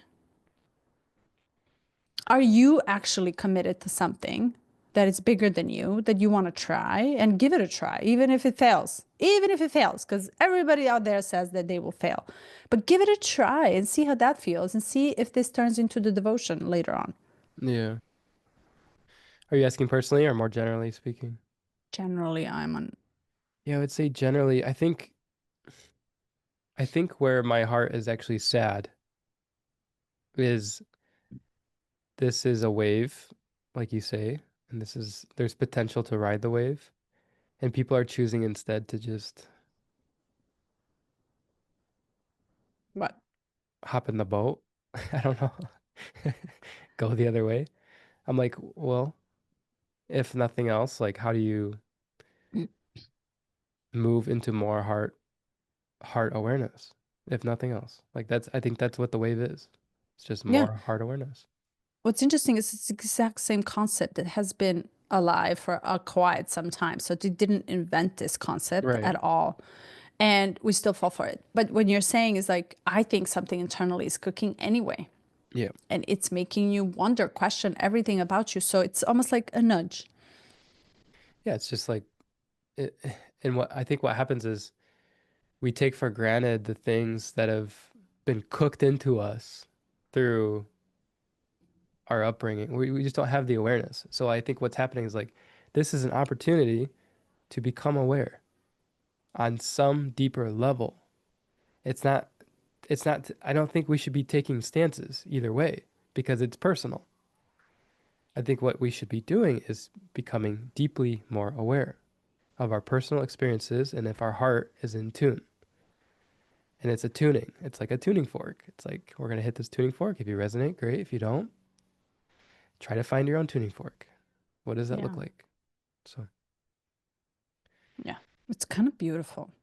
it is beautiful. And of course, like Though zooming they out got, is yeah. always like, yeah, we're good. It's happening. You can't And stop I'm it. like, I can't help but say, we're doing so well. We're doing so good. Yeah.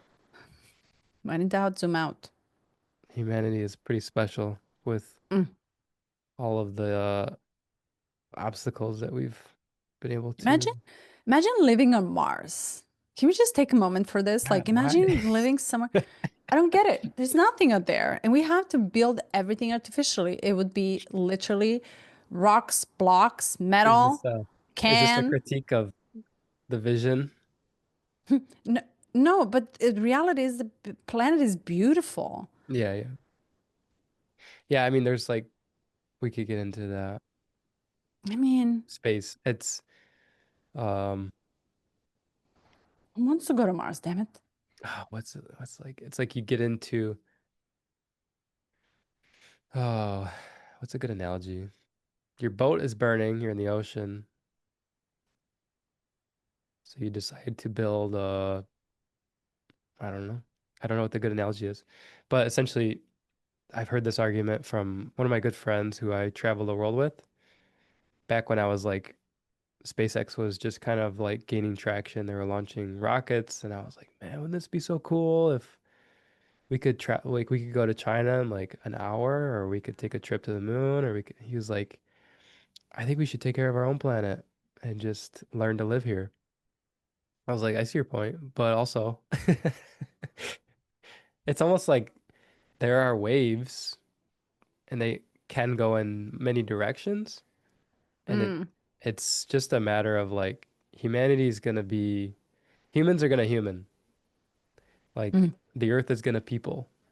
Alan Watts talks about um, you are the wave in the ocean, just as you are people of the earth, and we think we're separate from the earth, but it's like we don't realize how much the earth is our mother and that we are like mm, integrated in the frequency, in the quantum nature of it. So like when we go to Mars, when people eventually do, I think it's going to happen. They're instantly Martians. It's like there's a completely different frequency about them. There's a completely different way that they go about it. And humanity has this splitting moment of of I think of consciousness. I don't think we'll share the same consciousness at that point. So we'll be like, oops, oops. Oops, what oops. happened to my heart? Oh my God. We're so utopian right now. Okay, back to beautiful. No, but really good point. It's like we're going somewhere and there's nothing we can do about it. It's gonna happen. What's happening, but what are you left with? Good question. What are you Mm. left with? If, what do you mean? What are you left with? What are you left with two-thirds of a planet having nukes, a danger, a panic, a fear, like The almost like egregore. risk. Yeah. Yeah, what are you left with? Yeah. What are you left with? I honestly have no other answer than seriously, you're only left with heart and to love while you're here Yeah. and to freaking give everything to it. Right. Yeah.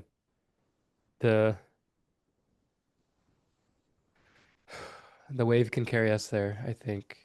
We just have to learn to feel the rhythm of the ocean, to participate, to paddle, and to say, let me let go of control. And like that's the egregore of fear. That's what it is. It's just the attempt to control and gain power. Yeah, and change when you can't really change anything other than like really you. I Yeah, kind of like it because it brings you back to you and there's only one thing in place you can change, which is you and your inner states, and that's it. That's it. That's it. right. Speaking of, let's touch on devotion. Devotion is commitment gone mad. It's almost like how you were saying, to fully lose yourself in it. Oh, It is mad in the sense you have to leave the order of your mind to enter into the wildness of your heart. And he says too, at the gift level, commitment can still have the traces of selfishness, even though it is surrendered and contains great power. And that's often when you give me way too much credit and including me in this, like, we don't have ego. And I am like, okay, but there's still like some part of me that's grateful to have more views and more participation and more acknowledgement, right? So I don't want to not I don't want to like put that part of me in the corner somewhere where it can fester and become like a mold. So I like to good. shine lights on it regularly. Um, Good. See, you know. You know yeah, exactly what to do with it. But shine the will it, yeah, but will you allow that part to run your life is a question. oh well if he comes up with a good plan. Just kidding. Okay, I want to add one thing here. So once you start learning commitment to your heart, and he points out here, it's like as the frequency gets higher, the more you commit and you learn the skill, sense, or whatever that it is, how it feels. The frequency becomes higher and higher. Commitment turns into the devotion, and that devotional quality becomes so activating for your heart. So he goes, at a certain stage in this process, you cannot help but become a devotee of some higher cause or being, and yet still the process goes on and on and on. Mm.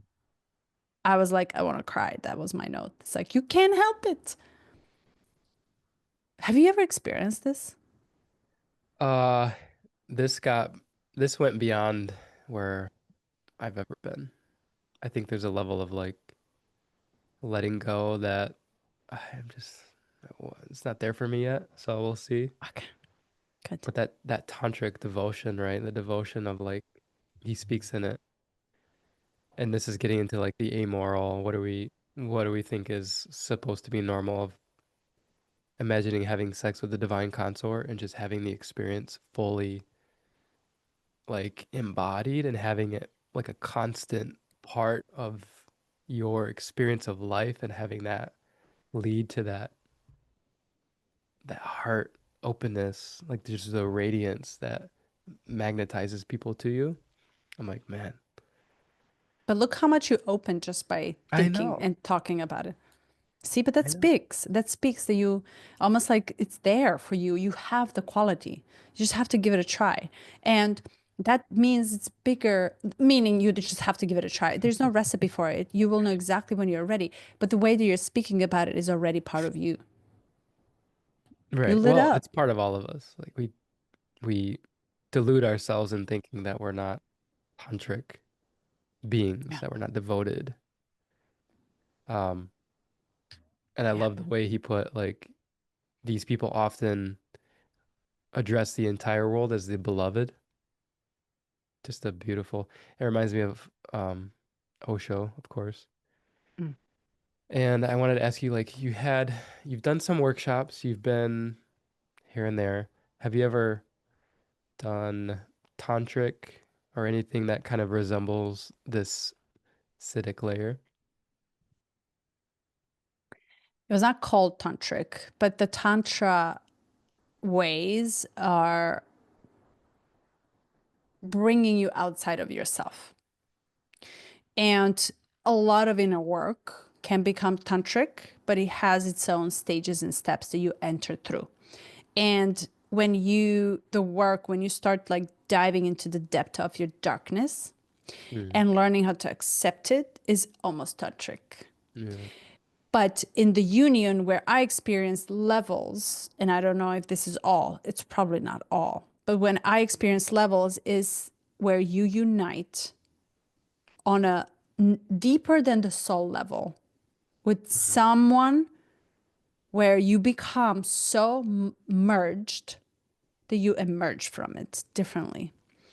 And a lot of psychologists in marriage, love, and relationships speak about different points, right? So not only does our trauma plays a really big role, our wounds are playing the big role, but when you have a therapy, and I have never done a couples therapy, only once actually, but I am reading and I'm learning about how other people actually attributes the work towards the couples that have bigger needs and bigger capacities, and yet they're lost and they're empty, and they wake up next to someone who they no longer know Mm. because they changed and their perspective changed. And I really love how Esther Perel put it, and she pushes the limits on this one, and she's not the only one, but almost psychologically is trying to explain the union that happens in the sexual intimacy. Mm. And when you come down to the sexual, there's only, and I'll combine you a couple of different things, and you tell me what you think about it. There's only two ways of talking. One is with words, which we almost have to justify everything with words. The other one is kissing. And when I kiss you, I don't talk, I am me. And when I exchange in a kiss with you, I exchange everything that I am. Mm. Everything, including my vulnerabilities, what I know, what I don't know. And you no longer understand me, but you feel me. Yeah.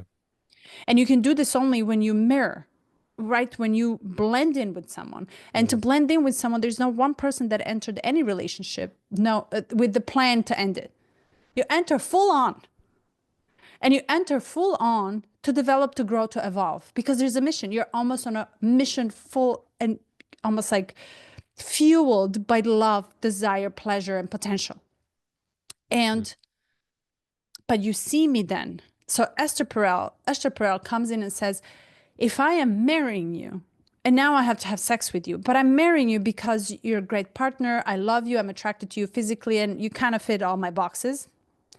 And then I have sex with you that becomes dry 2 years later. Then why not reverse the order and meet me at such a deep, vulnerable intimacy, sexual intercourse, right? So I'm talking when you blend in with someone so deeply and learn about me and then build from there. And that when we meet in such a vulnerability and intimacy, you have to be willing to open yourself up, crack open it's everything that comes with you. And that itself is all the darkness, all the shadows, all the impurities that are innate in all of us that we so hide because we want to be perfect. Mm. And when we hide and we literally just want to present ourselves, there's no way to Tantra. There's no way you will ever even exit yourself and your false self and all these separate selves and all these layers that you're adding on. You have to be open. So, path to Tantra, this is how I understand it, is very much cracking your open, everything about you, and learning how to love every single piece of it. So much so that learning your darkness, you will no longer see the darkness in someone else. You will see full, whole of everybody, and you would love it because there's no other way than to love once you love your full self. Mm. Oh my God, I Beautiful. just went off. But yeah, Um, I have not experienced a tantric ways only once in a deep shadow work, which was part of it's just a process. And, you give it a try. But it was at one point I had a lot of people say, and I actually don't like even saying this, but a lot of people that I know say that they made love with gods and goddesses and this and that and this and that. It's like, you'll never know, is it true or not? yeah. But if I'm to say it, I have a choice to say it once I experience it as my own truth. That's it. Yeah. And until it feels like true to me and integrity with my heart, I'm not gonna say it because it feels weird to say stuff like that if they're not absolute truth. Yeah. Absolute truth. Well, you can still sound like a heretic speaking the absolute truth if the world isn't ready for it. But um, But also you speak from a specific frequency, and if that frequency, yeah. speaking Yeah. of Yeah. podcasts, right? It doesn't resonate. I don't know. It's like, at what point do you know that you're crazy and you're not crazy? At what point do you know you're dealing with dark or light? Like, at what point? Where is your limit? So there's a lot of it that you kind of need to figure out about yourself too before you put yourself out there. So good Yeah. luck to me, to you, to everyone. I'm Yeah. just kidding. Yeah. Yeah. Yeah. It's interesting. I love the analogy about kissing and to reframe the beginning of relationship, to start there, to start with intimacy and then build instead of doing the checkbox thing, just trying to find. I guess the question then is like, what are you seeking? Is it just the level of trust built through the vulnerability? Because how rare is it to meet someone in that setting? Like, well, let's get to know each other, and then you go down the path of kissing, making love. How rare is it to the first time that you're not performing in some way, or this part of you isn't ready or isn't sure that you're gonna be okay if I just show up fully, like how, so it's like the unfolding, Mm. and then where you must come to a point where you say, I don't know, what I guess it's similar to just the commitment to marriage. There's just levels of unknown that you can't, and there's levels of like, there's also a level of knowing that you can't explain because, when I met Carly, it wasn't like anyone I had ever dated. And when we made love, it was not like anything I've ever experienced. It was qualitatively different. And that alone made me trust and feel vulnerable and want to have her feel vulnerable with me and to make that commitment. But yeah, that's so interesting. But here I'm going to give you, it's not a tip whatsoever. Oh my God. I cringe when I say, I know. Ugh. But let me tell you a different perspective. And I really like the perspective is just the dialogue, right? It opens up a little table for us to kind of feel more safe to speak about it and is, like exchange a little bit deeper. So if I understand your question, is like, at what point are you not only realizing that you're a mistake? I'm just gonna harshly say that you're ashamed, that you feel lonely, that you need more, that you can't get aroused, that your sexuality fantasy is different. Like you're talking dark sides of you that you go to bed with that only you know. The question becomes is that do you are you first ready to face them on your own? And then are you ready to face them and open them up for someone else to face them? Hmm. Can I tell you what my darkest secrets are for you? And but you will know, like, and that does not come in the phase of magical phase of falling in love. It comes after. Like, can we commit again Yeah. to see each other in the darkest parts? But the beauty of it is like when you bring it up, that doesn't mean you're acting. This is where Esther comes in and says, my sexual fantasies are not something I will do, but they're still part of me. I cannot, like I can't just Yeah. shove them away. Porn, like all the addictive, everybody is addictive in one or the other way. But is there a space for me to open my wound to you, my beloved, and Yeah. to tell you without being afraid, you're going to completely change your relating to me? That's sacred. That to me is like, wow. Of course, everybody wants to commit to that. Wouldn't you want to commit to that? Yeah. I mean, I'm sitting here, I'm like, hello, Pisces. We're in it. And I'm But thinking, but wouldn't you want to commit to that exact thing? And then out yeah, of that, I'm just getting chills. Comes out devotion. You're so devoted to someone who knows exactly that that's not who you are, who knows your goods and the bads, but knows both sides to such an extreme that you both share this so much that you become some other creation. yeah, No world needs to know. To me, that purity of honesty and rawness and vulnerability is so pure that it's almost sacred and yeah, secret. right. It's only between the two. And that's that way that he's talking about to me. It's like you have a chance to do this every 7 years with someone, right? And as you evolve higher, you also evolve deeper, meaning your enlightenment becomes this is real. Reality Mm. is like, and I want to talk about this. And because I'm aware of all my dark sides too, they grew too. So the upper world, the underworld, you name it, you expand, you take more space. But I want to be able to actually share this with someone. And it's like, and when I share it and I open space for you to come in and nurture me, you and I start creating something completely out of my mind. I no Mm. longer live in my mind. All I do is I live in my heart, my soul, and everything out of me is coming to blend in with yours with arms wide open. But having someone to hold you in it, having someone to actually receive you with no, with such a purity that you even don't you know how energies sometimes can just close automatically because it's Hmm. weird? Yeah. Like, wow, wow. There's no question would you want to commit to it or not. And it's all and all based on love only. Well, you painted a very appealing picture.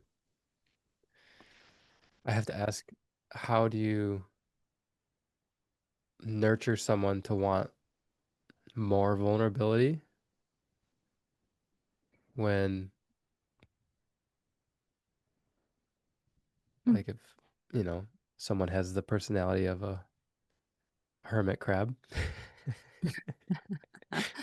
How do you coax the crab out and say, you should want to know even more dark shit about me, and I should want to know about you, and it's okay. It's like, Should I, should I? yeah, yeah, shitting. But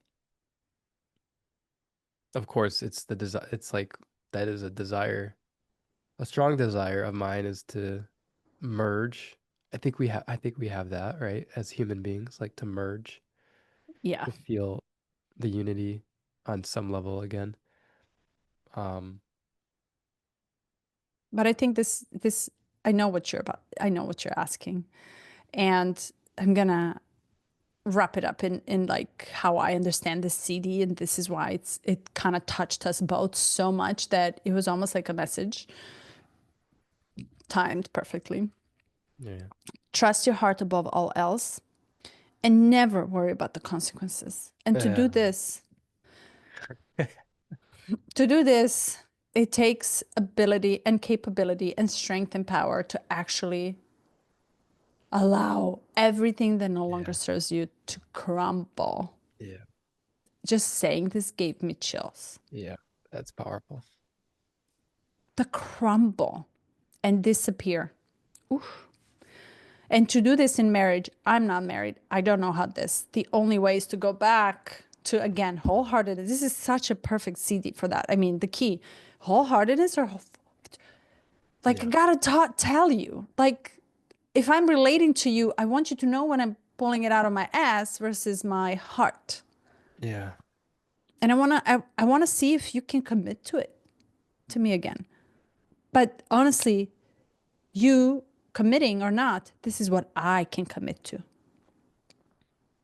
And Right. taking a lead to commit to something outrageous, out of your mind. That's your 55. I'm committing to supporting you no matter what and to love you no matter fucking what. And every time I'm mad at you, to even love you more just because you're literally steering my feathers right now. Yeah. That's big thing. Yeah. Yeah. The city is I guess we're pointing ourselves towards shadow work. And I have many things coming up, like ways to explore that, but maybe it would be good to bracket, because maybe that would be perfect for 30 and the shadow of desire and the lightness and the gift.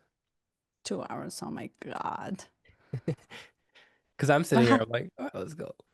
Let's go. We got who okay, knows how long we could go, but there's so much more.